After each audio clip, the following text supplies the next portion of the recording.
This is a 3-wheeled, tall, fat cargo bike with 2-wheel drive designed for the apocalypse.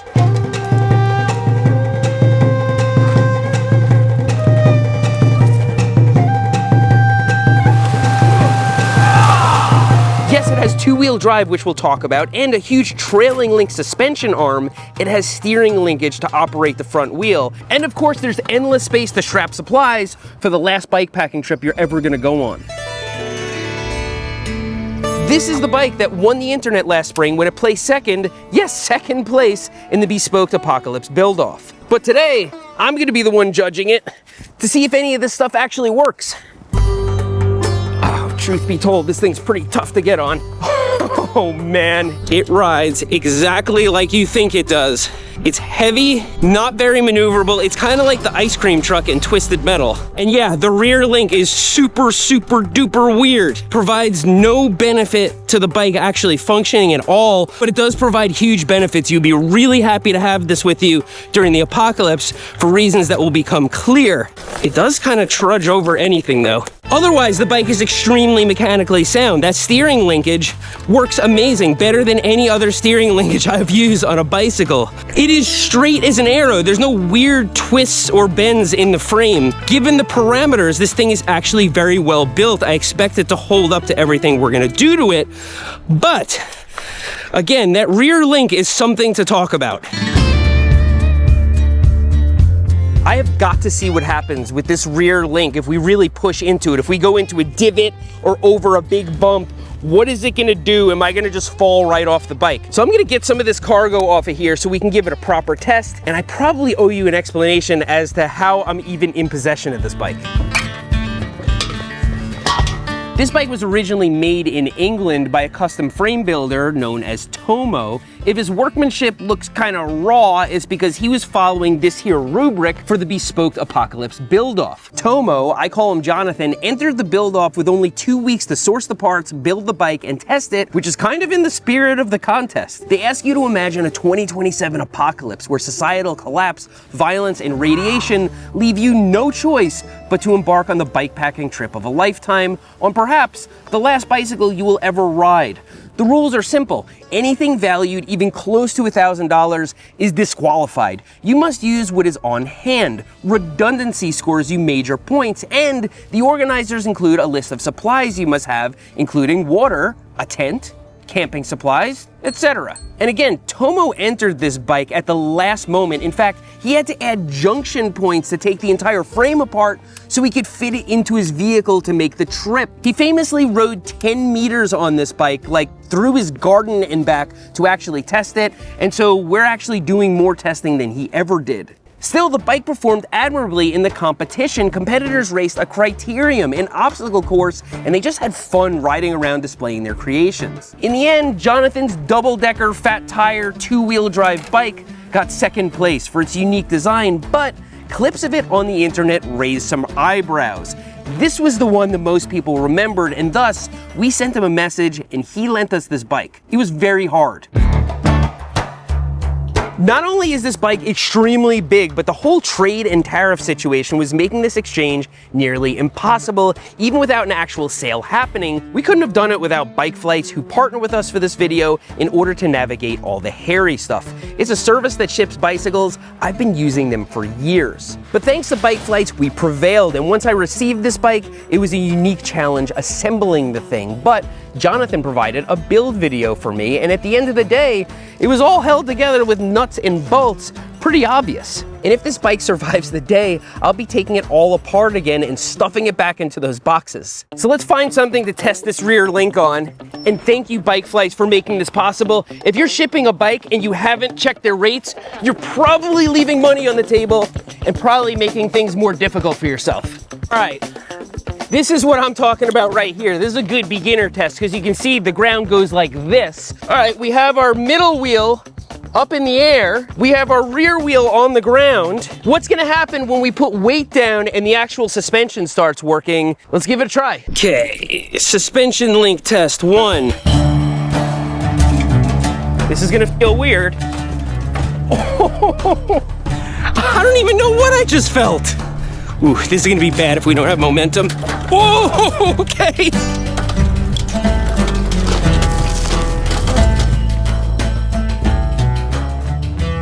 let me get this out of here and give it another try into this little trench and out. Into the trench and out the other side. Oh. That was a failure of gearing. Now, some of you fat tire bike enthusiasts might be thinking, oh, well, you don't have the tire pressure low enough. You try steering this thing with the tire pressure way down.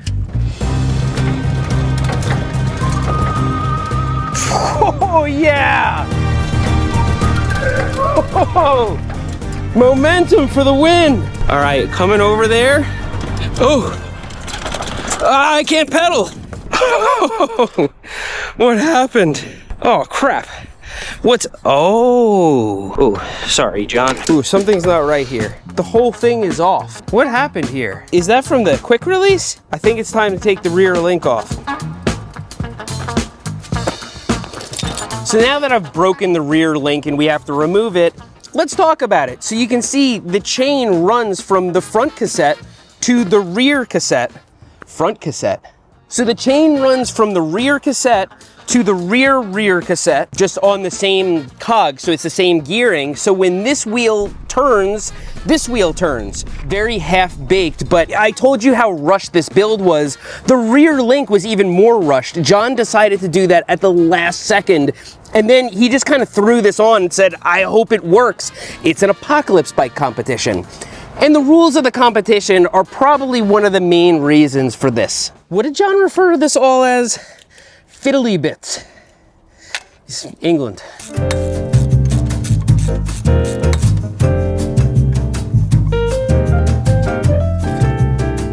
And the bike has transformed. This isn't even its final form. So, you don't have to look very hard at this rear link to see this bend over here that wasn't there before. I guess that's what happened, but as I said, it's all held together with just normal nuts and bolts, and so we were able to work on it in the field, and now we have a bike that's probably a lot more capable because it doesn't have this thing on it. Why did he put this thing on it? There's a reason. It says right here in the rule book, you get extra points for redundancy.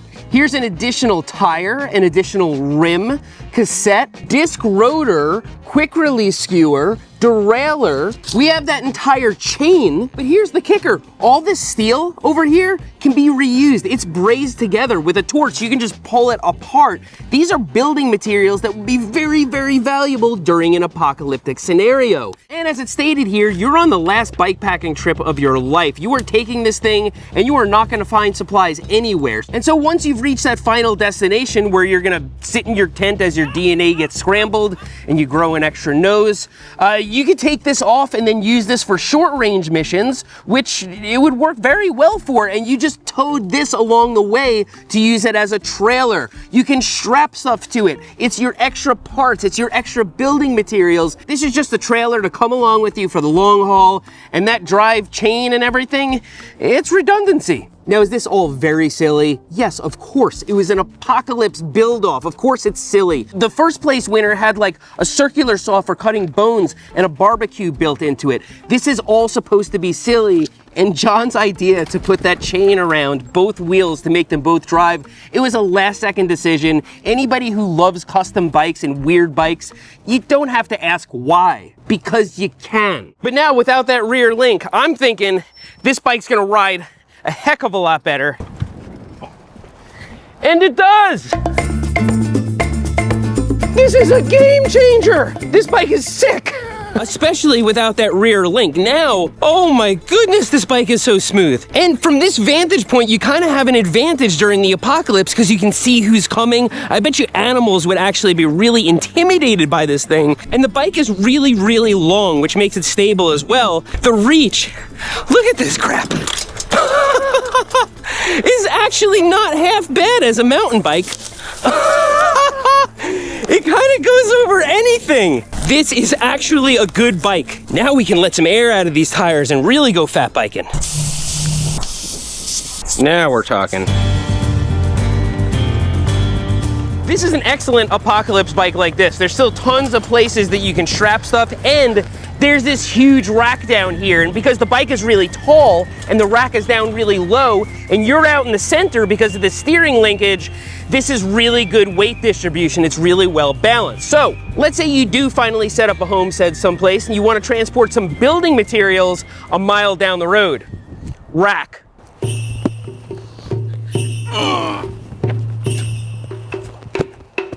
This is way heavier than it looks because it's like waterlogged. Okay.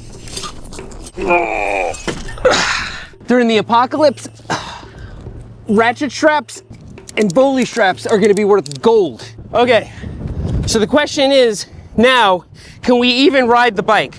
And how hard is it, if we can? Get it going. I'll step up on here. And start pedaling. Honestly, I mean, it feels like it's got weight on it, but it doesn't feel much different. That thing is heavy, like really heavy. And I'm just transporting it down the road like it's nothing. And the bike feels really balanced. That's the thing, because everything's down low.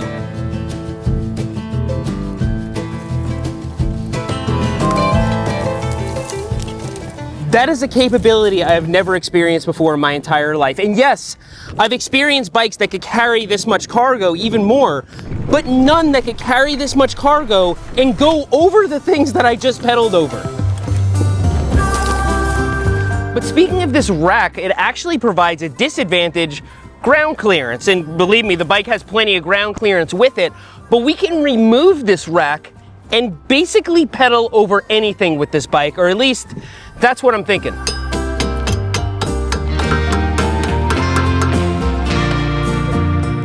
Look at all that ground clearance! We could ride through water like this deep and not even touch it. We could ride over gravel, grass, and not get ticks. It's like, we gotta try this.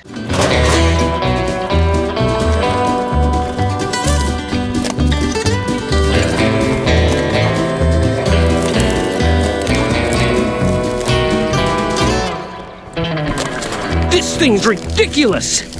I'm on top of the world. I'm not getting hit by any of this stuff. It's not even kissing me. Okay, I'm thinking I could just go right down these ledges without hitting any part of the bike. I think I could go up them. Oh yeah, this bike is so capable. This is awesome. Okay, hear me out. This and that, I'm pretty sure I can start here and just ride down this. I don't think it's gonna be a problem.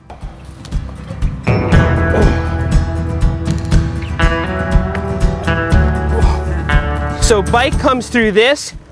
We take this line right here, brakes, like seriously on the brakes.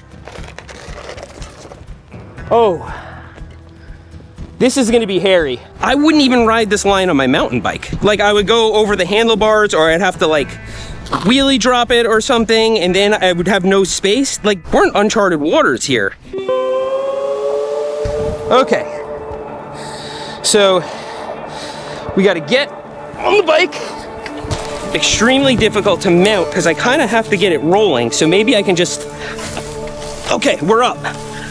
Okay, wide turn, super wide.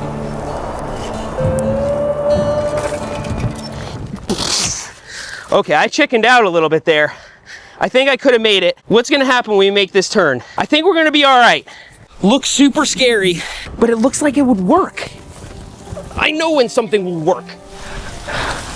Okay. Okay, up this way. Easy on the brake. Brake. Brake. Oh my God! Yes! I survived the apocalypse.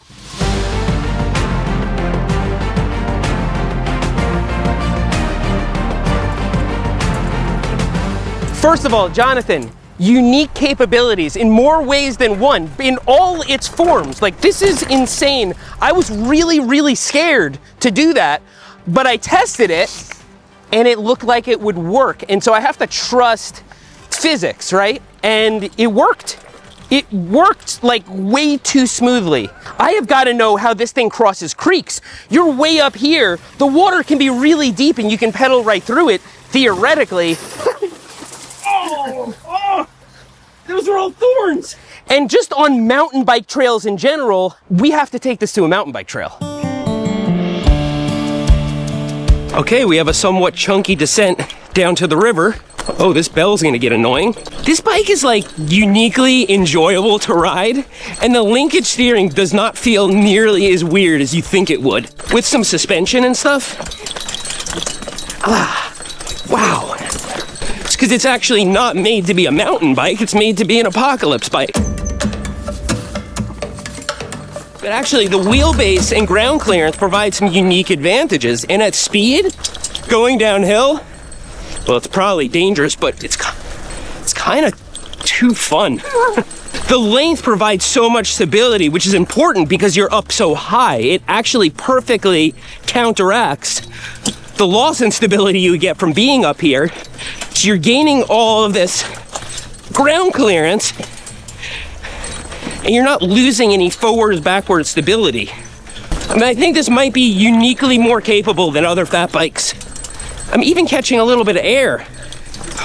Ooh, okay, let's dial it back.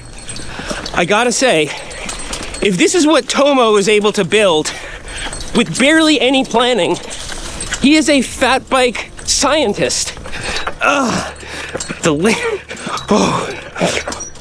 Okay, that's just a straight up staircase. River's up ahead. It's pretty deep. First of all, Tomo, amazing work. I am so sorry for what I'm about to do to your bike. I will not let it get washed away. I will go down with it. Also, I can't believe we're talking about this right now, that sending something to the United States and back actually presents a legal challenge. And so thank you, Bike Flights. Amazing service. I've used Bike Flights for the better part of 10 years to ship my own bikes. Hopefully, I will have a bike to ship back after this. All right, here goes. I'm getting better at mounting this thing. It's actually sandy and kind of steep here. Okay, I gotta get out right there, so choose the best line. Is this too easy?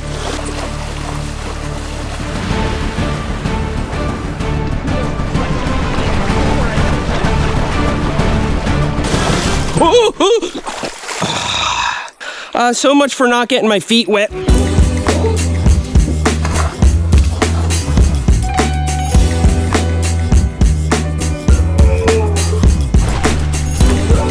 Oh, that hurts. Ow. Oh, wow. That is so cold. I'm glad it wasn't raging, because then I could just end up practically underwater. So not only do we have to go through that creek again and get back to the other side, but we gotta climb out of here like this. It's the slippery rocks that gets me. The sun is shining in the other direction. This way I can see everything. I don't see any reflection, and so I think I could choose my line better.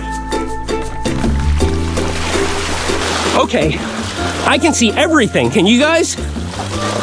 See, I can actually dodge rocks, like with little twitchy steering maneuvers. It makes all the difference. If you actually have a vantage point, this is a creek crossing machine. What if the flotation of the tires actually makes this bike perform better in deeper water?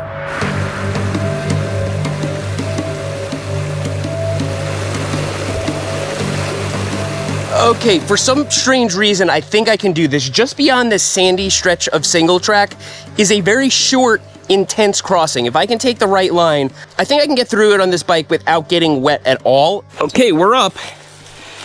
Does great in the sand. This is pure sand. Okay, what line do we take here? After the little surf bump right there. And charge!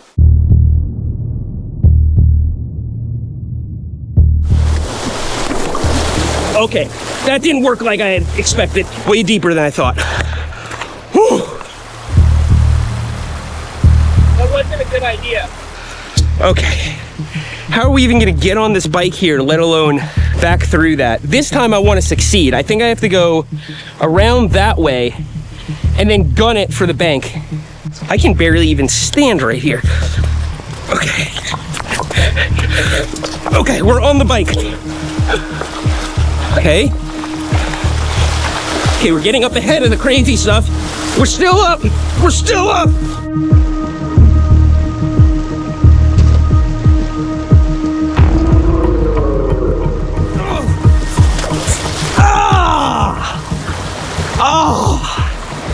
Okay, that's enough creek crossing. Now I have to climb this bike out of here, which is probably gonna suck because I would really want to lower gear, but there's only one way to do it. One pedal in front of the other. So remember, Jonathan, who lent me this bike, he goes under the name Tomo as a frame builder. Check him out, he's in England. Thank you, Bike Flights, for making this possible. I would not be riding this bike right now without Bike Flights, and as I said, it's a business I've used many times in the past. Also, check out the Bespoke Apocalypse build-off, even though it already happened. And thank you guys for checking out this bike with me today. Thanks for riding with me. I'll see you next time. If only I had a lower gear.